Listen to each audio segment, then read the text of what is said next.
আসসালামু আলাইকুম। ওয়ালাইকুম সালাম। দেলোয়ার সাহেব কেমন লাগছে প্রথম জি, চায়না আসার পরে? আলহামদুলিল্লাহ। ১ম বার চায়নাগঞ্জতে আসলাম। হ্যাঁ, ভালোই লাগতেছে। ভ্যারাইটিস আচ্ছা, ফল দেখতেছি এখানে।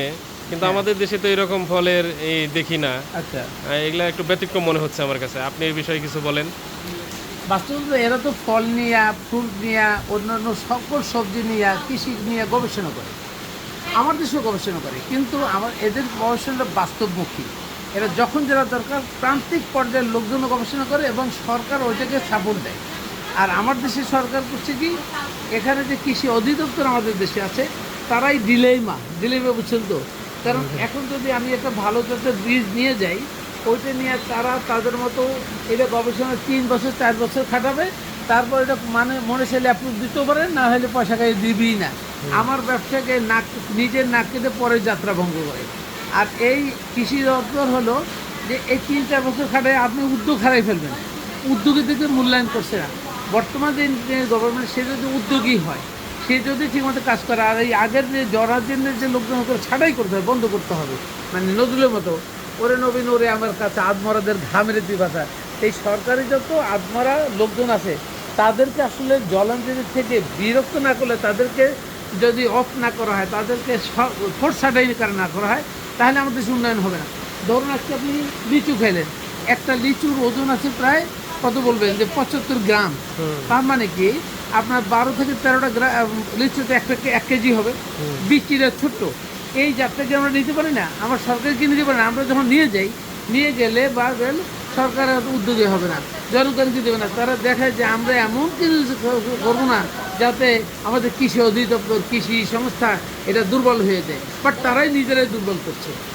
এরা করছে কি, এরা এক এক করে সংকর ঘটে বহুত কিছু করছে। দেখেন এই আমটা দেখেন, এই যে ড্রাগন ফল দেখেন, এখন ড্রাগন আমাদের দেশে কিছু হয়েছে। এই ইয়েতে দেখেন, তরমুজটা দেখেন কত ছোট্ট পাতলা, কিন্তু দেখার মতো বা কোয়ালিটি সম্পন্ন, তাই না? আসেন এদিকে দেখেন, প্রচুর ফলমূল আছে, যা আছে সব কিছু মডার্ন টেকনোলজি ব্যবহার করে, আম থেকে শুরু করে নাইকি সবই আছে। এবং ওখানে দেখালাম এইগুলো আবার করছে, কোনো মাল নষ্ট হতে দেয় না। পাকলো, আপনি পাখাটা খেতে বললেন না, ওইটা আবার এমন একটা প্রসেস করে সারা বছর খেতে পারবেন।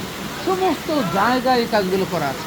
সুতরাং সরকার যদি উদ্যোগী হয়, আমরা যারা বাহিরে আছি, আমরা যারা কাজ করতেছি, আমরা যেগুলো আসতেছি, আমরা চাইলেই ভালো একটা প্রজাতি, ভালো একটা জাতের ফল এটা উৎপাদন করাতে পারে বাংলাদেশে। গ্রামের কৃষকরা মুখিয়ে আছে, আমরা মুখিয়ে আছি, সরকারি লোকজন এখানে গাড়া বেজে বসে আছে। আর বিশেষ করে আওয়ামী লীগ সরকার সেটা করে গেছে। প্রত্যেকটা ইম্পোর্টের মালে অযাচিত ট্যাক্স বসে, যা দুনিয়ার কোথাও নিয়মের মধ্যে পড়ে না। এবং তারা কি করছে, তাদের কোন মন্ত্রী, কোন আমলারা যেটা দিয়ে বেনিফিট করতে পারবে, তাদের সুবিধা করার জন্য সাধারণ মানুষের জন্য ট্যাক্স বাড়াই দিচ্ছে।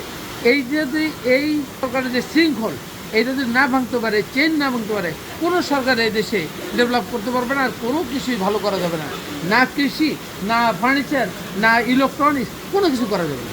সুতরাং আগে আওয়ামী লীগের সেই আগে যা করে গেছে হাসিনা সরকার, পাপিষ্টের সরকার যা করে গেছে, ওই চেন ভাঙার জন্য আগে নিয়ম ভাঙতে হবে, নীতি ভাঙতে হবে।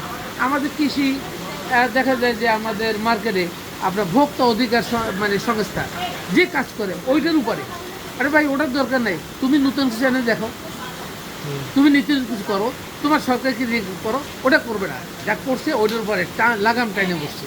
লাগাম টানলে তো কাজ হবে না, লাগাম টানে।